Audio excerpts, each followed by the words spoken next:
back of the brain is the so-called reptilian brain, the most ancient, primitive part of the brain that governs balance, territoriality, mating. And so the very back of the brain is also the kind of brain that you find in reptiles. Now, when I was a child, I would go to the science museum and look at the snakes sometimes.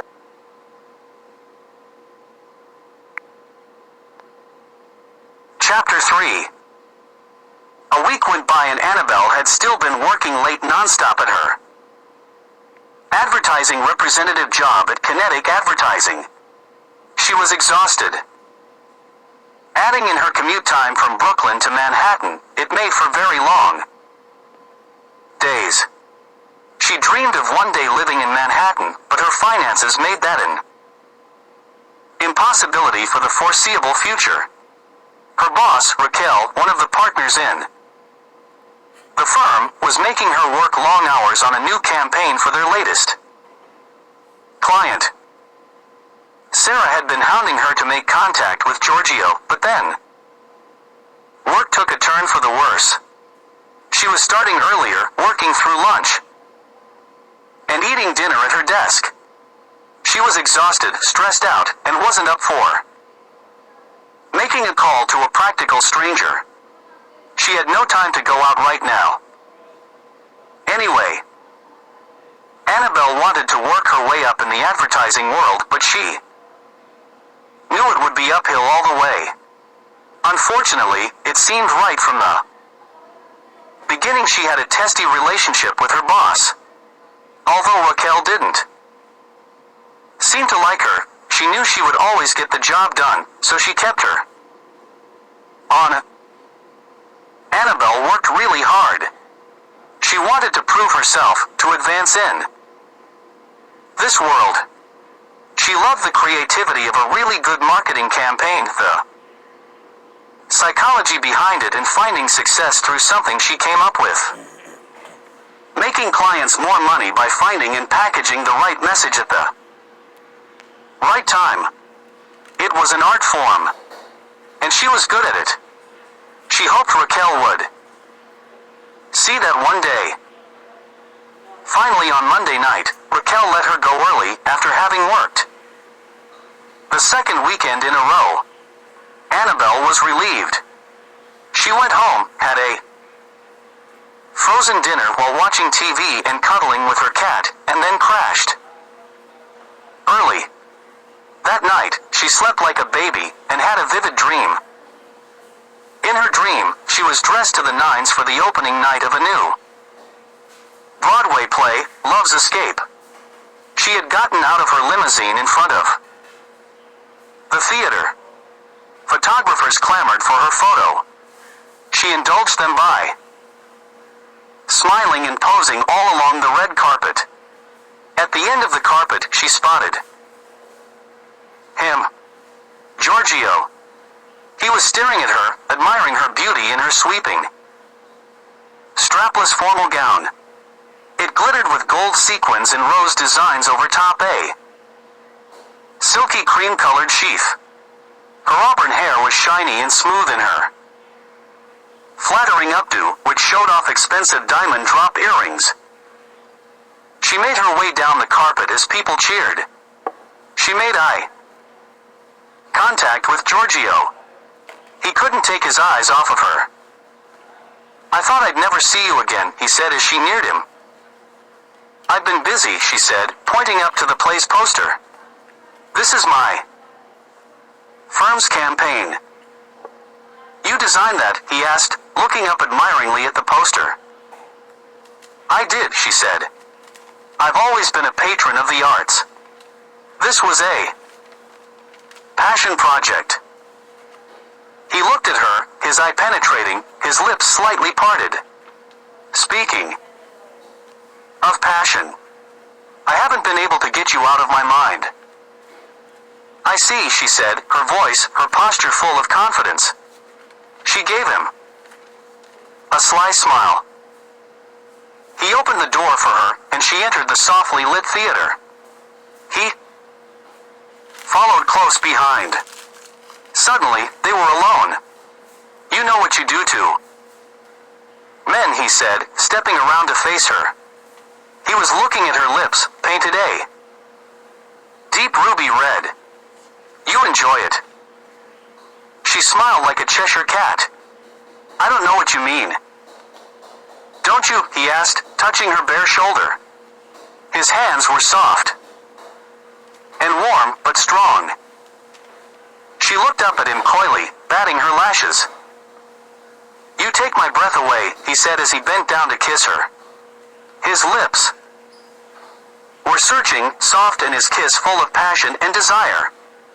His body pressed against her. Then her alarm went off.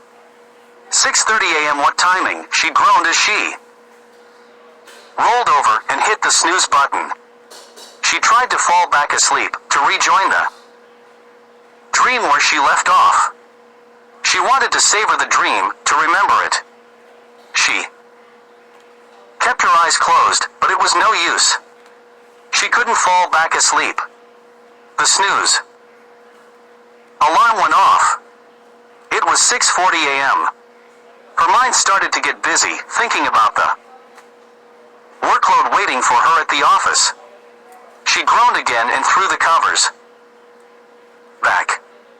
She stretched and yawned, thinking that at least she didn't have to go in early today. Jasper, her 3-year-old short-haired gray cat, took that as his cue to wake up. He always slept at the end of her bed. She liked it. At least there was one man in her bed. He got up and arched his back, giving it a good stretch. Good morning, handsome, Annabelle said, smiling at him. He meowed in response and walked up to nuzzle her chin. She loved the feel of his fur on her face. She petted him, and he purred loudly. Breakfast time, she asked, looking into his big green eyes. He meowed excitedly. She kissed his forehead. Let's go. She had conditioned him to know that those words meant he was getting his morning food. She thought it was cute. Jasper ran over to his bowl and sat at attention, his tail wrapped neatly around his side, until she came to the kitchen. He then followed her to the cupboard where his food was kept. He was meowing away, excited by the prospect of breakfast time. She fed him and watched him for a moment as he hungrily tackled the food. I envy you, she said. Your life is simple and uncomplicated. You're so happy with the small things, food, love, shelter. She smiled. Maybe those are the big things and the rest are small things. She liked that thought. But then her thoughts turned to the day ahead. She knew a lot of stress awaited her. She sighed heavily. Best get on with it, she thought. She headed to her small bathroom and turned the shower on. As she dried herself off and started to get ready for the day, she looked at herself in the mirror. Not exactly the glamorous lady of my dream, she said to herself. Her auburn hair was medium thickness, and she applied a smoothing serum to give it a silkier look. Her hazel eyes were average-sized and her skin was pale with a few freckles here and there that she tried her best to conceal with cover-up and powder. She felt the freckles made her look too young and girl-like. She took a look at her figure in the mirror. A couple of extra pounds here and there that she'd like to lose, but they held on. She had an average, but on the curvy side, feminine figure with a full bosom and hips. Nothing that stood out too much. Just average. That summed her up, she thought. She sighed. Well, I'll just do the best I can with what I've got. She proceeded to do her hair and makeup and get dressed. She wore a white blouse with a large, open collar, a silver flower pendant, and fitted black skirt. struggled to look the part of a successful Manhattanite on her tight budget. She frequented consignment stores to try to find good bargains on quality items.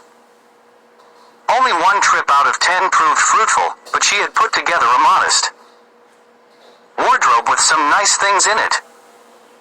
"Okay, handsome fella, I have to go to work," she said as she bent down to pet Jasper. He meowed in response, pressing his back into her hand as she patted him. "I know, I should stay home all day and cuddle and play with you. I'll miss you too." Annabelle kissed the top of his head and then dragged herself out the door for her long commute into Manhattan. Once there, she stopped by her favorite coffee place, Coffee Haven.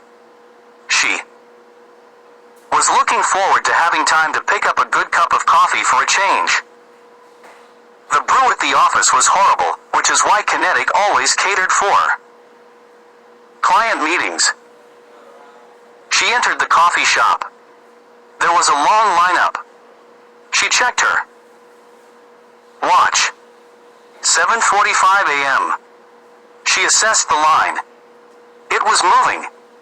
She'd wait another 5 minutes. If it didn't look like it was moving fast enough, she'd leave. Her office was just over 5 minutes from here. She looked around.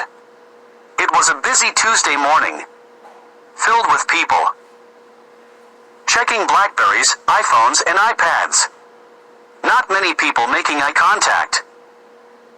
She found that a sad state of modern society. Too much disconnection. She thought about how it could make a person feel really lonely in a crowd. Like you just weren't interesting enough to pay attention to. Finally, she made it to the front counter. "Hey Annabelle, the usual," the barista asked as he beamed at her. "You bet." "Thanks, George," she replied. "Sounds good," he said, then looked behind her. He nodded. George was a college student who was working at Coffee Haven part-time. Annabelle liked him. It was nice to see a familiar, friendly face each morning. It made her journey into work just a little less painful. It was sad, she thought. This was one of the high points of her workday. A brief, friendly exchange at the coffee place. It was all downhill from there. Oh well, she mused, at least she had this. She reached into her purse to take out her wallet. "Sorry, Annabelle. I can't take your money today," George said, looking up from the till. "What? Why not?" she asked, confused. "It's been paid for." "But I didn't." "I owed you a coffee," the deep voice said from behind her. She turned around and nearly fainted. It was him. He smiled. That smile. "Make mine black, tall, please," he said to George. "You got it," George said, trying to hide his grin. Thanks," she stammered, turning bright red. Her dream came rushing back to her. "It's my pleasure," he said, smiling even wider. That voice, low and deep and masculine. She looked up at him. He had to be 6 feet 3 inches to her 5 feet 6 inches without heels. With his height, his solid build, and those broad shoulders of his, not to mention his stunning, chiseled good looks, he definitely stood out in a crowd. Think, Annabelle. Say something. You come here often? As soon as she said it, she wanted to smack herself. Of all the things you could say, it had to be a cheesy pickup line. I didn't mean, I meant Coffee Haven. Isn't there a coffee stars in your building? Her heart thundered in her ears. He chuckled. Yeah, but I felt the need for a change. I decided to venture out a bit. This seemed like a good place. He looked down at her, his big blue eyes framed by thick, dark lashes, sparkling with humor. Annabelle, a voice from behind the counter called out. "That's mine," she said. "I'll meet you there," Giorgio said as he paid for their coffees. He gave George a $20 bill. "Keep the change." "Thanks." "Wow, thanks man," George said, beaming. Annabelle took note of the exchange. She ignored the butterflies in her stomach. She grabbed her coffee. She couldn't get the imagery of her dream out of her mind. Giorgio came and stood beside her. He was wearing an expertly tailored dark blue suit and white shirt that showed off his golden skin. He seemed even taller standing right next to her. She felt her knees go weak. She caught a whiff of his cologne. Tasteful, masculine, intoxicating. Her mind seemed to melt. "I like it here," he said. "Friendly staff, good service, good coffee." He gave her a direct look. "Nice scenery." She felt her face and other parts heat up. Did he just compliment me?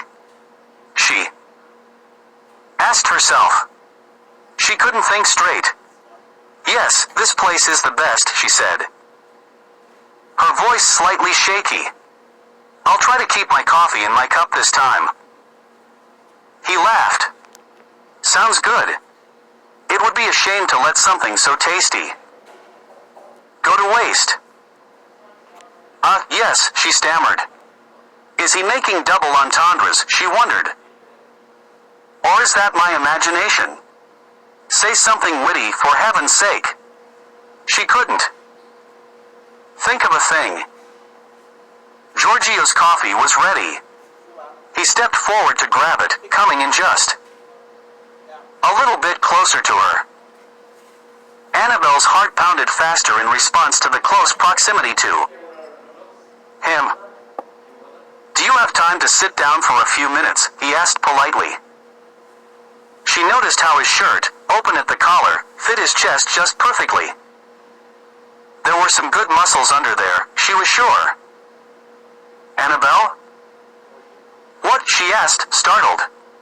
She realized she had been staring at his chest, so her eyes darted to the floor. "Oh, right.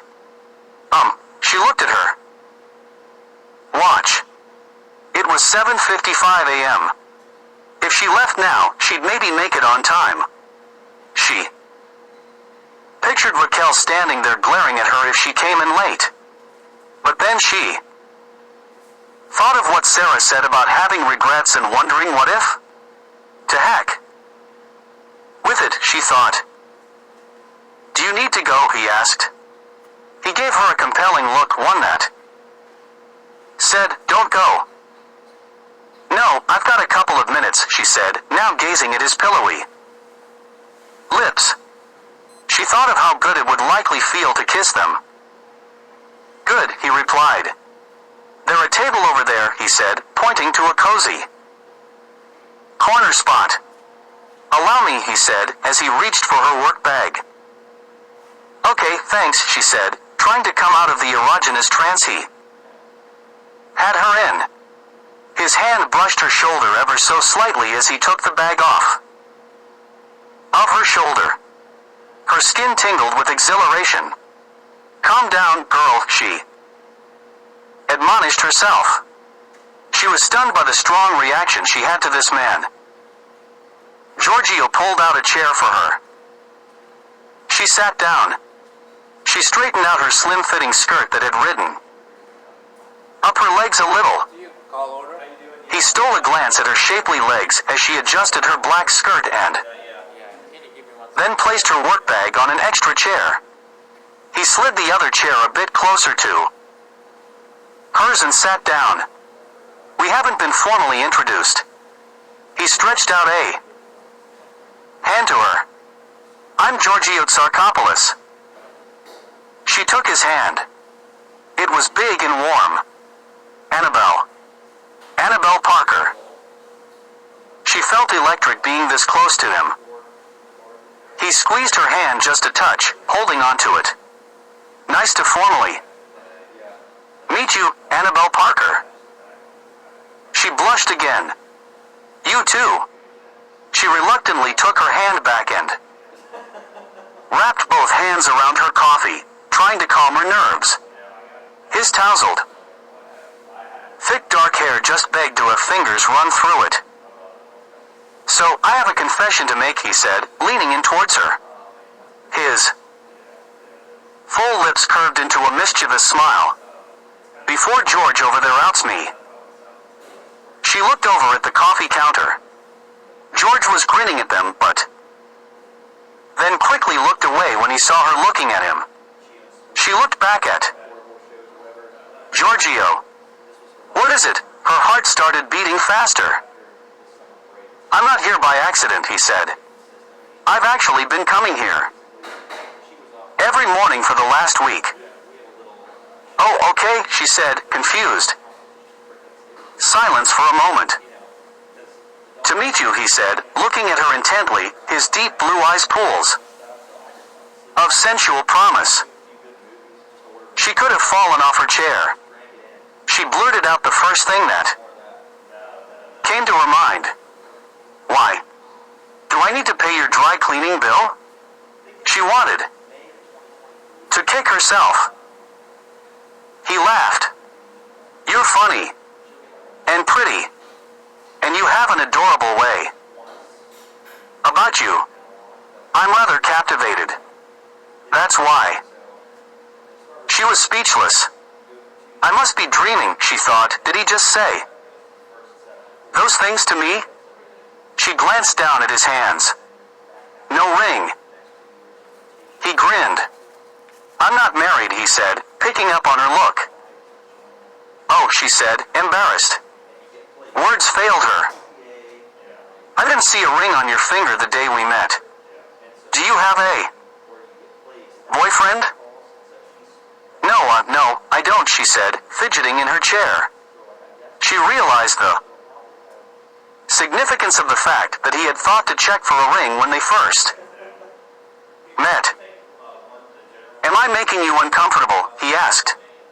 I'm sorry if this is too forward. No, this is just unexpected, that's all. But hopefully not unwelcome, he said, flashing that killer smile again. She melted. No, not unwelcome. Not at all. I'm just surprised. Well, I hope it's a good surprise. She nodded as she blushed and unsuccessfully tried to restrain a giant grin. I'm glad, he said, his voice smooth as silk. He leaned back in his chair. His legs parted, his knee very close to her leg. Do you come here most mornings? He exuded confidence, but not in an arrogant way. She found herself holding her breath. She couldn't help but take in his form. Her eyes seemed to have a mind of their own as they glanced down his frame, then back up again. His tailored suit was showing off a great body and she was sure he was purposely inching closer to her. Yes, though lately I've been working late and was too tired to come here and make it to work on time, which sucks because the coffee at my office tastes like burnt rubber. He laughed. As he did, his knee brushed her thigh for a moment. She felt her temperature spike at the touch. See, he said, I told you that you should have come into my office for coffee that day. We're a couple of steps above burnt rubber.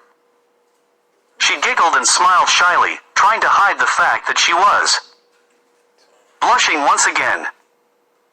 I gather you work close to here, he asked, pleased that he made her smile. She immediately thought of his family's name across the entrance to that tall skyscraper. Her insecurities crept back. Considering who he was, she didn't want to admit she was rather low on the totem pole in the advertising world. She wished she could say something fabulous. But fabulous wasn't her. "I do, yes," is all she said. "Is my building on the way to work for you?" She shook her head. "No, I had worked all weekend, so I was trying to squeeze an errand in before work. I stopped at Cappy's bodega for stamps. I was running late and rushing around, hence my unfortunate coffee handling." She gave him an endearing smile. He laughed. "So, then I guess I won't see you in front of my building. Passing by regularly?" Well, not really. But I do pop over to Cappy's from time to time." He nodded, his expression curious and warm. "What business are you in? If you don't mind my asking?" "I just work in an office nearby," she said. He let her evasive answers pass in case she had any safety concerns about a man she didn't know approaching her. "What do you like to do in your spare time?" She thought for a moment. "I like to listen to music, go out for dinner or drinks, hang out with friends or just at home, watch movies, see off-Broadway plays, walks in the park. The usual. Nothing too fancy." "I like those things too," he said. "Maybe we could do one or two of them together sometime?" "A date?" she asked, her heart nearly stopping. She wanted to punch herself. "Smooth, Annabelle, real smooth." "Unless that makes you uncomfortable," he said, raising his eyebrows. "We could just call it a friendly get-together, if you prefer." She shook her head. "It's all good," she said, trying to play it cool. She was certain that her red face was betraying her attempt. "Great," he replied, his expression brightening. "Can I call you sometime?" Then, he asked, leaning an elbow on the table. She caught another whiff of his cologne. It was a very sexy scent. Very appealing. Her mind went momentarily blank. She couldn't believe this was happening. It felt like a dream. Like something out of a movie. "Sure, that would be really nice," she said, slightly breathless. He pulled out a couple of business cards and a silver pen from his blazer pocket. He handed them to her. "Why don't you write your number on the one card for me and keep the other one?" She took the business cards. They looked impressive. She still had no idea why a man like that was interested in a girl like her. She wrote her cell number down and handed it to him, along with his pen. "Thank you, Annabelle. I'm looking forward to seeing you again. Hopefully soon, and getting to know you better." He had an adorable look to him. With his dark hair, long eyelashes framing striking blue eyes, totally kissable full lips and perfect cheekbones. Annabelle was taken with how incredibly good-looking he was. She had never met a man so powerfully alluring. "Me too," she said. "I'm glad to hear you say that," he said. He looked over her hair, her face, his eyes settling on the flower-shaped silver pendant that rested just above her womanly décolletage, his gaze lingering for a moment, wanting to drop down lower, but restraining himself. She watched him watch her, her heart beating faster. He used masculine sex appeal. She wanted him to check her out, but at the same time she didn't. He made her feel very nervous, turned on and spooked at the same time. He slowly raised his gaze, looked deep into her hazel eyes. He reached out and touched her hand, stroking two of her fingers. A tentative touch. I hope. You don't think this is too forward, but you're very attractive, you know. She didn't know what to say. Her mind was a jumbled mess. Emotions spiking. She smiled and tucked her hair behind her ear as she shifted in her chair. Her temperature was definitely rising. She bit her lip and looked down at Ware. His fingers were touching her. You too, she replied finally, her voice the barest of whispers. He leaned forward, his lips curving into a hint of a sexy smile as his eyes moved again to her pendant, then her lips, and back to her eyes.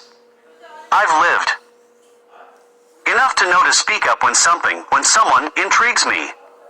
And you do. Better than never knowing. Right. She took a deep breath and nodded. Taking chances. Nothing ventured. Nothing gained. Exactly, he said, his smile widening. She had an almost overpowering urge to kiss him right now. But she quickly realized how crazy that would be. And she was definitely going to be late for work. She started to say. I know, duty calls, he said.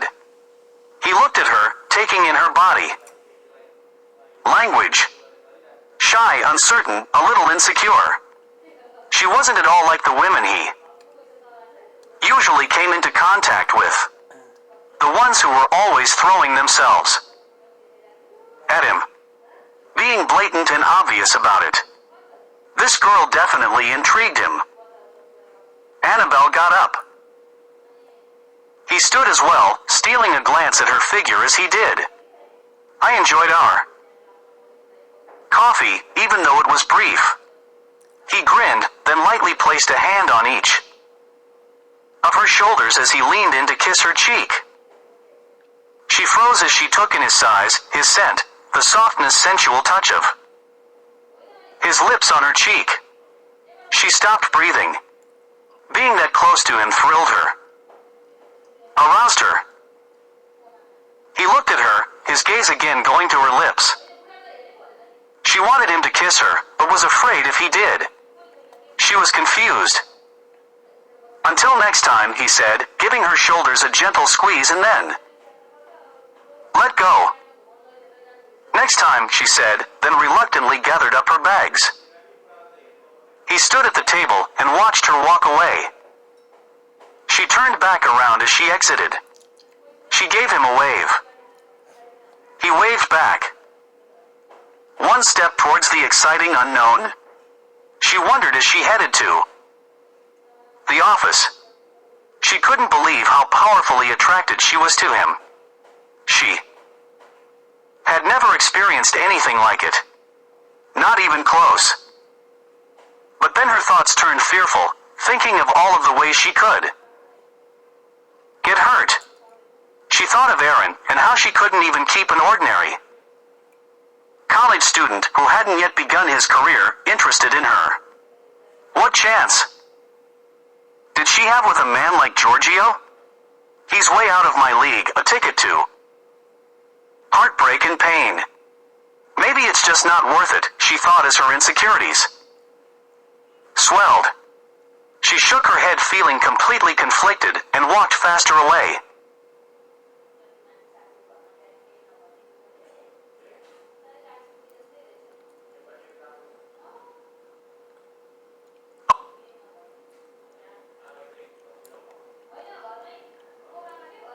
And they would stare back at me. And I would wonder, what are they thinking about? Well, I think now I know.